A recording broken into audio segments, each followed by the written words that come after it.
Kumusta mga kalmang criminology students? Welcome to our discussion on Katarungang Pambarangay, Understanding the Philippines Barangay Justice System.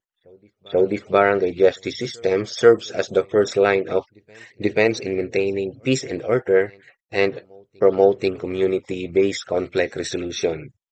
So in this discussion, we will explore its structures, processes, and significance in our legal system. But before we dive into our discussion, let's first go over our learning objectives to ensure we have a clear understanding of what we aim to achieve.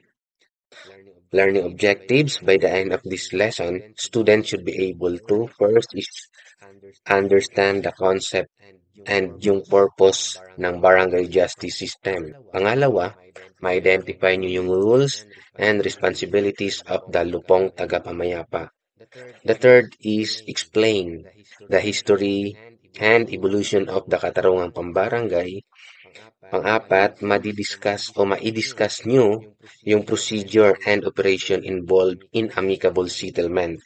And the last, number 5, is ma-recognize nyo yung mga limitation and legal frameworks governing the system o yung Katarungang Pambarangay. So, yan yung mga learning objectives nyo at the end of this lesson. So, first, our introduction to the barangay system. Katarungang Pambarangay or Barangay Justice System is a local justice system in the Philippines.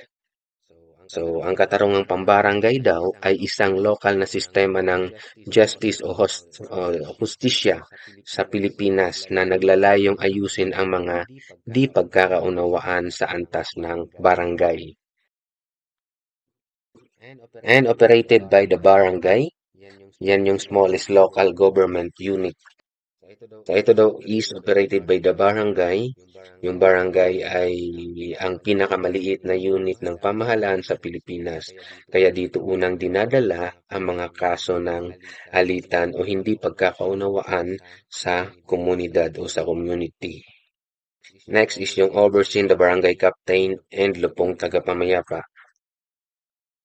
So, ang punong barangay daw ang may pangunahing papel sa pag-aayos ng mga alitan o hidwaan o hindi pagkakaunawaan. Kasama niya yung mga lupong tagapamayapa. Ito ay isang grupo ng mga piling mamamayan na tumutulong sa pagresolba ng mga kaso sa mapayapang paraan. So,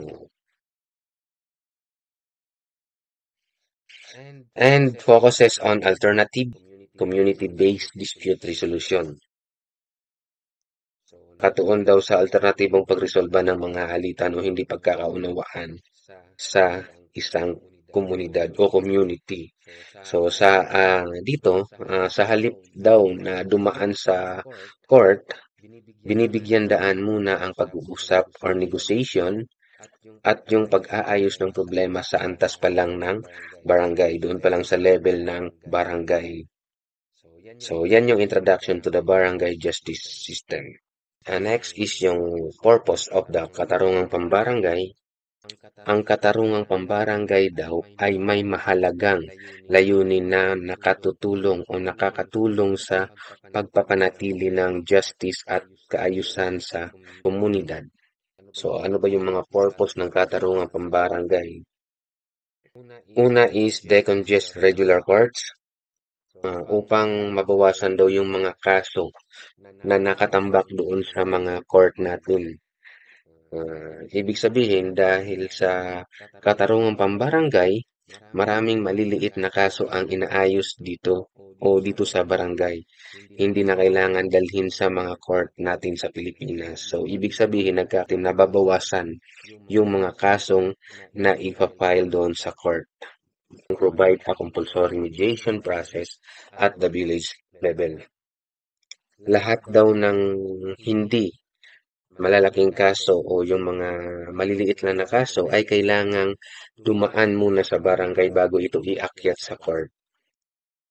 And then, ang punong barangay at ang lupong tagapamayapa ang namamagitan upang magkasundo ang magkabilang panig. So, isang halimbawa na lang, kung may hindi pagkakaintindihan sa utang. So, inaanyayahan muna ang magkabilang panig sa barangay para magkasundo sa bayaran.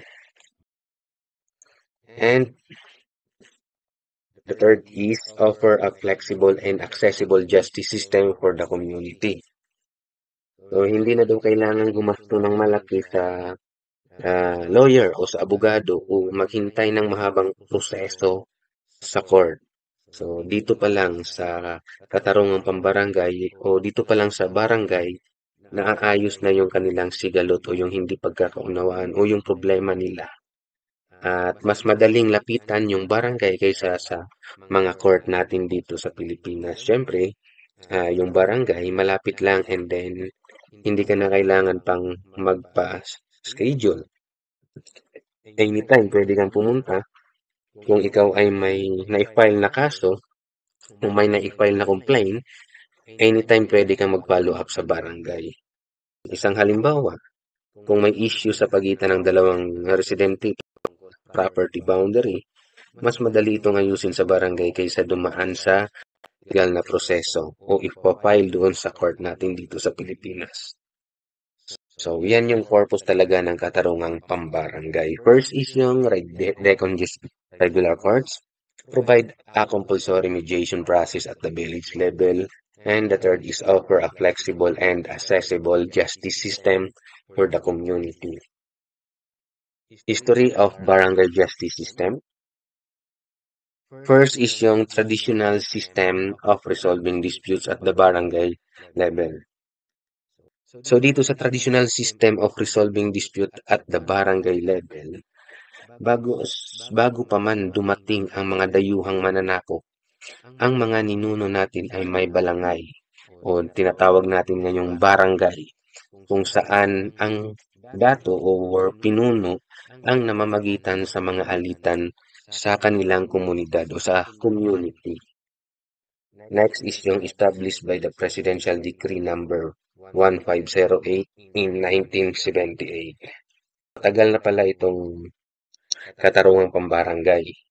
So, noong panahon pa ng Pangulong Ferdinand Marcos, formal na isinabatas ang katarungang pambarangay sa ilalim ng Presidential Decree number 1508 upang gawing mas effective o efficient ang ating local justice system. Number 3, yung principal author pala ng katarungang pambarangay ay si Alfredo Flores Tadjar and integrated into Local Government Code of 1991 under ng Republic Act 7160. So, noong 1991 nang naisabatas ang Republic Act number 7160 o ang Local Government Code, isinama rito ang katarungang pambarangay bilang mahalagang bahagi ng lokal na pamamahala. So, pinalakas nito ang kapangyarihan ng barangay sa paglutas ng mga alitan sa kanilang nasasakupan. Ang PD 1508 ay pinawalang bisa daw ng Republic Act 7160. Pero kung ating titingnan ang bagong batas, makikita na karamihan sa probisyon nito ay reiterate lamang ng probisyon ng PD 1508. Number 5, shares characteristics with hybrid courts in other countries. This system ay may pagkakahawig sa mga hybrid courts sa ibang bansa, kung saan pinagsama ang tradisyonal at formal na pamamaraan ng paglutas ng mga kaso. Ito yung history of the barangay justice system. Next is yung dalupong tagapamayapa. Yung lupong tagapamayapa daw is composed of barangay captain and then siya yung head or chairman ng lupong tagapamayapa. And yung member ng lupong tagapamayapa, meron silang 10 up to 20 members. And yung lupong tagapamayapa appointed every 3 years. And sila ay walang compensation except honoraria and allowances lang yung tinatanggap nila. So yan yung lupong tagapamayapa. And then yung function naman ng lupon o lupong tagapamayapa, first is supervised conciliation panel. So dito sa supervised conciliation panel, syempre, ang lupon ay may tungkulin na tiyakin na ang mga alitang dinadala sa barangay ay dumaan sa tamang proseso ng pag-uusap o yung negotiation or pagkakasundo bago ito iakyat sa court. Pinangangasiwaan nila ang mga pangkat ng tagapagkasundo na siyang direktang namamagitan sa mga nag-aaway na panig. O halimbawa na lang kung may dalawang residente na nag-aaway dahil sa hindi nabayarang utang, ang lupon ang mag-aayos ng panel na tutulong sa kanilang pagkakasundo. So sila yung mag-o-organize.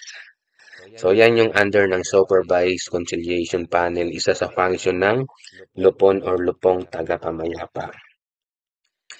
Na pangalawa, hold regular meetings or case discussion. Ang lupong tagapamayapa ay nagsasagawa ng regular na pagpupulong upang una is yung talakayin nila yung mga kasong kanilang hinahawakan. So para ma-update sila kung ano na nangyari. Third is other duties prescribed by law or ordinance. Siyempre, ang lupong tagapamayapa ay maaaring bigyan ng karagdagang tungkulin ng barangay. Depende sa pangangailangan ng community o komunidad under sa kanyang barangay. Maaari rin silang magkaroon ng papel sa community mediation programs o sa pagtuturo ng conflict resolution sa mga mamamayan. Halimbawa, ang barangay ay maaaring magpasa ng ordinansa na nagbibigay sa lupon ng responsibilidad sa pag-organize o organisa ng isang seminar tungkol sa mapayapang paglutas ng mga hindi pagkakaunawaan. Next is membership requirements. Yung member ng lupon or lupong tagapamayapa must reside or work in the barangay. Second is must possess integrity, impartiality, and fairness. So dapat ang isang miyembro o member ng lupong tagapamayapa ay kailangang may malinis na reputasyon at kilala sa pagiging tapat, patas at walang pinapanigan sa anumang usapin. And the third is appointment by barangay captain. Coverage ng dispute. First is yung almost all civil disputes. So, karamihan sa mga kasong sibil or yung civil dispute, saklaw ng barangay ang halos lahat ng alitang sibil. Halimbawa na lang sa hindi nabayarang utang ng isang residente sa kanyang kapitbahay. Pwede yan. O yung hindi pagkakaunawaan sa pagitan ng dalawang pamilya tungkol sa property boundary. Pwede rin yan, idaan sa barangay. And yung criminal offenses with 1 year or less imprisonment. So, ang mga kasong kriminal na may parusang hindi hihigit sa 1 taon ng pagkakakulong. So, halimbawa na lang dito yung mga oral defamation o slander, o yung malicious mischief, yung pagsira ng gamit ng ibang tao. Yan yung pwede na mga criminal offense sa barangay o criminal offense na ayusin sa barangay. So tandaan, take note na hindi maaaring hawakan ng barangay ang mga malalaking kaso katulad ng murder, rape, at yung mga drug-related cases dahil ito ay kailangan ng idulog sa court. And fines of 5,000 or less. So, kung ang kasong kriminal ay may kaukulang multa na hindi lalampas sa 5,000 or 5,000, maaari itong dalhin sa barangay upang ayusin. And indigenous dispute resolution systems may be recognized. So ang indigenous dispute resolution system o yung traditional na paraan ng paglutas ng hidwaan ay maaring kilalanin lalo na sa mga katutubong pamayanan. So halimbawa na lang dito sa mga ilang indigenous community, Sa ilang tribal community sa Mindanao, ginagamit ang datus justice system, kung saan ang isang dato or pinuno ang tagapamagitan sa alitan ng kanilang mga member. So, yan yung mga dispute covered ng barangay o katarungang pambarangay. Next is yung proseso ng amicable settlement. First is yung filing of complaint, initiated orally or in writing. Yung reklamo ay maaring ihain ng direkta sa punong barangay o sa lupong tagapamayapa. So halimbawa na lang, kung may kapitbahay na patuloy na gumagawa ng ingay sa oras ng gabi, maaaring magsampa ng reklamo ang naaapektuhang residente. Direct na siya mag-file ng complaint doon sa barangay o sa punong barangay or sa lupong tagapamayapa.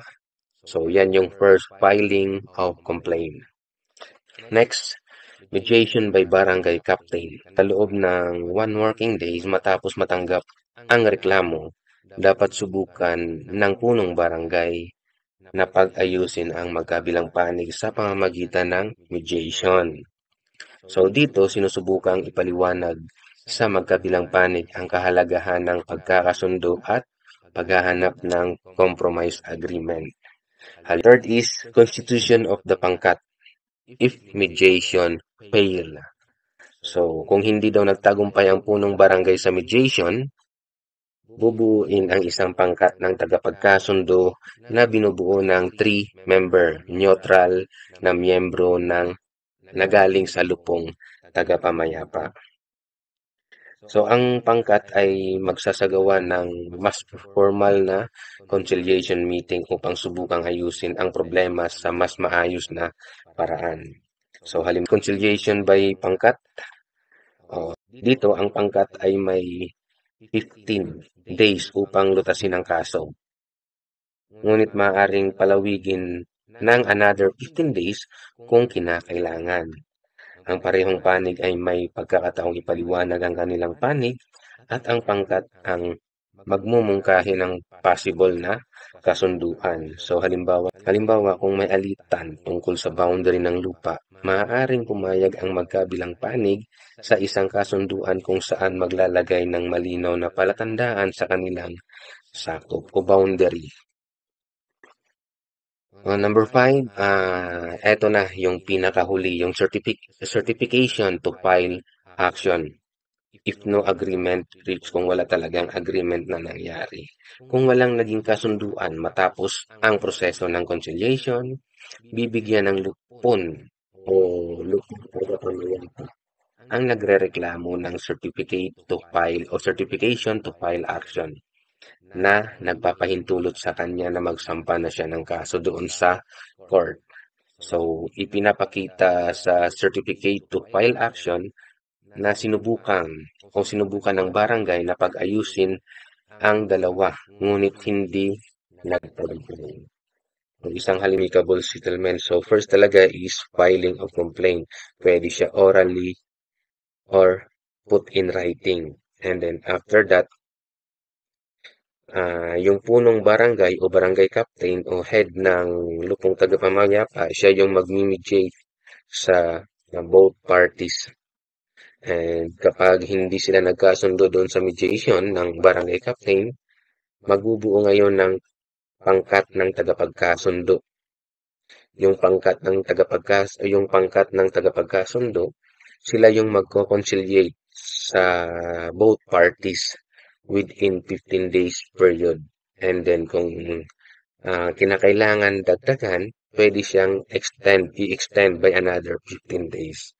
At kung talagang walang agreement, hindi nagkasundo yung magbibigay na ngayon ng certification to file action para mag-file na ng complaint doon sa court yung nagrereklamo. At ng tagapagkasundo, meron silang 3-member panel selected from the lupong tagapamayapa. So, binubuo daw ng 3 kasapi o 3-member ng lupon na may sapat na kakayahan at integridad upang mamagitan sa mga hindi pagkakaunawaan. So, dapat talaga silang maging patas, walang kinikilingan at may kakayahang makinig sa magkabilang panig upang makahanap ng makatarungang solusyon. And elected by disputing parties or drawn by lot. Dito, ang mga nag-aaway na partido ay may kalayaang pumili kung sino ang magiging member ng pangkat ng tagapagkasundo. So, sila yung pipili kung sino yung gusto nila.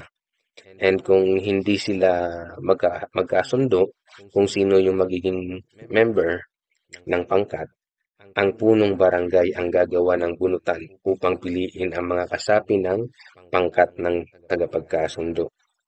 So, third is yung handle, conciliation, win, mediation, fail.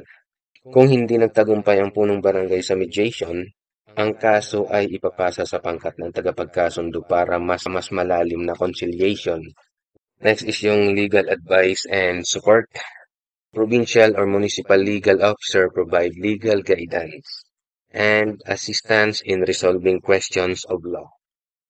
So dito, yung mga provincial and municipal legal officer ay may mga tungkulin na magbigay ng legal advice sa punong barangay, mga kasapi ng lupon o member ng pangkat ng tagapagkasundo. Ginagawa ito kapag kinakailangan upang matulungan silang maunawaan at maisagawa ng maayos ang kanilang mga tungkulin sa pagpapatupad ng katarungang pambarangay. Ang kanilang payo ay tumutulong upang masigurong tama ang interpretasyon at pagpapatupad ng batas sa pag-aayos ng mga alitan sa barangay. So, yan yung mga legal advice and support na ibinibigay ng provincial or municipal legal officer. Subject matter for amicable settlement. Sa katarungang pambarangay, halos lahat daw ng mga alitan ay maaaring ayusin sa pamamagitan ng amicable settlement. Gayunpaman, may mga uri ng kaso na hindi maaaring isailalim sa barangay justice system. So, narito ang mga kasong hindi angkop na i-file sa barangay. First is yung involved government or public officer. Ito yung mga kaso na kinasasangkutan ng government official. Ang mga ganitong kaso ay dapat idulog sa tamang agency ng government o halimbawa na lang sa court. Offense punishable by more than 1 year imprisonment. Ang barangay ay walang kapangyarihang mamagitan sa mga mabibigat na kaso o yung sa mga heinous crime na may parusang higit sa 1 taong pagkakakulong. Ang ganito mga kaso ay direktang dinadala sa court o under jurisdiction ng mga pulis. Halimbawa na lang yung sa mga kasong theft and robbery na kung saan ang ninakaw ay may malaking halaga and serious physical injury. So yan yung mga krimen na hindi pwedeng i-settle sa barangay. Next is yung no private offended party. So halimbawa dito yung mga public scandal na mga cases o yung mga pagtutulak ng mga illegal na droga. Dahil ito sila ay may mga epektos sa community. So, dapat no private offended party. Kasama din dito yung mga reklamo na may kaugnayan sa pang-aabuso sa kapangyarihan ng isang government official. So, yan yung no private offended party. Next is yung real property dispute in different municipalities unless agreed. So halimbawa, kung may dalawang magkapatid na nagtatalo tungkol sa mana ng lupa at ang lupa ay nasa ibang bayan, dapat itong idulog sa tamang court maliban kung pumayag sila na lutasin ito sa barangay. So ayan yung subject matter for amicable settlement. Lahat daw ng dispute except maliban sa involves yung government or public officer. Offense punishable by more than 1 year imprisonment, no private offended party, and yung real property dispute in different municipality unless agreed. Next is venue for settlement saan same barangay, disputes settled in that barangay. So, dapat kung ang parehong nagrereklamo at inirereklamo ay nakatira sa parehong barangay, ang alitan ay dapat lutasin sa barangay kung saan sila nakatira. Halimbawa, kung may away sa pagitan ng dalawang magkapitbahay na parehong nakatira sa barangay poblasyon, doon ito dapat idulog sa kanilang barangay hall. Next is yung different barangay, settled where the respondent reside. So, kung ang nagrereklamo at inirereklamo ay nakatira sa magkaibang barangay, ang kaso ay dapat ayusin sa barangay kung saan nakatira ang inirereklamo o yung respondent. So, halimbawa, kung si Juan ay taga-barangay A at si Pedro naman ay taga-barangay B at si Pedro ang inirereklamo. So, ang alitan ay dapat idulog sa barangay B kung saan siya nakatira. Next is yung workplace or school disputes, settled where workplace or school is located. Kung ang hindi pagkakaunawaan ay may kaugnayan sa trabaho o sa school, ito ay dapat ayusin sa barangay kung saan matatagpuan yung opisina kung saan sila nagtatrabaho at yung location ng school. Halimbawa, kung may alitan ang dalawang empleyado sa isang company sa barangay C, dapat itong ayusin sa barangay C kahit pa magkaibang barangay ang kanilang tirahan. And isa pang halimbawa, kung may away ang dalawang student o kung may away ang dalawang student sa isang paaralan sa barangay D, dapat itong idulog sa barangay D. Next is yung real property disputes where the property is located. So, kung ang alitan ay tungkol sa real property tulad ng lupa or bahay, dapat itong ayusin sa barangay kung saan matatagpuan ang mga property. So, halimbawa, kung may alitan sa pagitan ng dalawang magkapatid tungkol sa isang lupa sa barangay E, kahit nakatira sila sa ibang barangay, dapat itong ayusin sa barangay E. So, yan yung venue for settlement kung saan aayusin, kung saang barangay aayusin dapat yung mga dispute nila. Next is outcome of settlement. First is yung written settlement in a language known to both parties. So, kasunduan ay dapat daw isinulat sa wikang naintindihan ng parihong partido upang maiwasan yung misunderstanding o kalituhan. And mahalaga na malinaw na nakasaad sa kasunduan ang mga tuntunin at obligation ng bawat isa. Next, signed by both parties and barangay or pangkat chairman. So, ang kasunduan ay dapat permahan ng parehong nagrereklamo at inirereklamo bilang tanda ng kanilang pagsang-ayon. So, kailangan din lagdaan ito ng punong barangay or yung chairman ng pangkat ng tagapagkasundo upang maging opisyal is if settlement is violated, complainant may be proceed to regular court. Dito, kung ang isa sa mga partido ay hindi tumupad sa kanilang napagkasunduan, ang nagreklamo ay may karapatang magsampa ng kaso sa regular court. So, ang barangay ay maaari magbigay ng certificate to file action. Ito ay isang document na nagpapatunay na hindi nasunod ang kasunduan at maaari nang dalhin ang kaso sa court. Next is exception to conciliation requirements. Ito yung mga cases that can be directly filed in court na pwede silang dumiretso sa court. Kapag yung accused is under detention. So, kapag ang isang inirereklamo ay kasalukuyang nakakulong, hindi na kinakailangang idaan sa barangay ang kaso. Next is yung habeas corpus.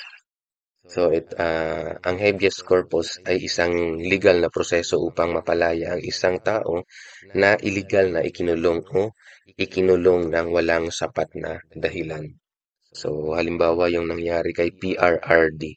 So, nag-file ng habeas corpus yung pamilya niya para siya makalaya. Pero dinecline ng Supreme Court. Next is cases with provisional remedies. Ang provisional remedies ay mga pansamantalang aksyon na inihain sa court upang protektahan ang karapatan ng isang partido habang hinihintay ang final decision ng kaso. So, dahil ang mga kasong ito ay nangangailangan ng madaliang aksyon, hindi na kinakailangan dumaan sa barangay conciliation. So, halimbawa na lang yung temporary protection order or yung TPO. Kung may isang babae na inaabuso ng kanyang asawa, maaari siyang humingi ng TPO sa court upang agad na maprotektahan mula sa kanyang asawa. So, ito yung mga exception to conciliation requirements, mga exemption, mga hindi pwede sa conciliation under ng barangay. Next is yung importance of barangay justice system. Una is promote peace and order at the grassroots level. Ibig sabihin, ang barangay justice system ay naglulutas ng hindi pagkakaunawaan bago pa ito lumala at maging mas seryosong kaso sa court. And number 2 is yung strengthens community relationships. So dito sa strengthen community relationships, ang barangay justice system ay nakatuon sa pagkakasundo at pag-unawa sa halip na sa pagpaparusa. So, pinapadali rin ito ang proseso ng pag-aayos sa pagitan ng mga nag-aaway. O halimbawa, magkapitbahay, magkaibigan, or magkakamag-anak upang manatili ang mabuting relasyon sa bawat isa. Ito is save time and resources for regular courts. So sa pamamagitan ng pagresolba ng maliliit na kaso sa antas ng barangay level lamang, hindi na kinakailangang dumaan sa mahal at matagal na proseso yung na-file na case kung sa court sila magpa-file. Pinabawasan din nito ang dami ng mga kaso na isinasampa sa mga court natin sa Pilipinas kaya mas mapagtutuunan ng pansin ng mga court yung mas mga serious crime o mga serious cases na na-file sa kanila. So, halimbawa na lang dito kung ang isang tao ay may reklamo tungkol sa hindi pagbabayad ng utang na pagpalagay natin 3,000 o 3,000. So, sa halip na gumasto sa abogado at dumaan sa matagal na proseso ng court, maaari itong ayusin sa barangay sa mas mabilis at murang paraan. So, ito yung importance of barangay justice system natin dito sa Pilipinas. And the last is yung conclusion natin. The first is barangay justice system is an effective mechanism for resolving conflict. So, dahil sa simpleng proseso ng mediation at conciliation, mas madaling nagkakaroon ng solusyon ang mga sigalot sa barangay o yung mga pag-aaway sa isang barangay. Hindi na kinakailangan gumasto ng malaki o maghintay ng matagal na proseso sa court dahil lang sa mga hidwaan o alitan o awayan. Ito ay maaaring ayusin sa barangay level pa lang.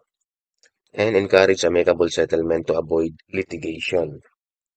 So, dito, ang barangay justice system ay nakatuon sa pakikipag-usap at maayos na kasunduan sa halip na i-file ito sa court.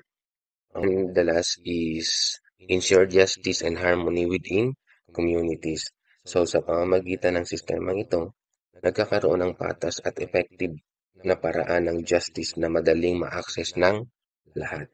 So, sa halip na lumala yung pag-aaway, nagiging tulay ito upang muling magkaisa ang mga miyembro ng isang community. Okay, that concludes our discussion on Katarungang Pambarangay, yung understanding the Philippines barangay justice system.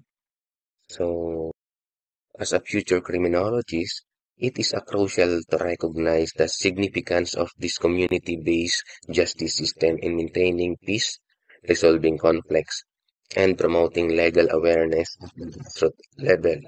So, by understanding its purpose, mga proseso, and limitation, you are better equipped to uphold justice and contribute to a more effective and accessible legal system.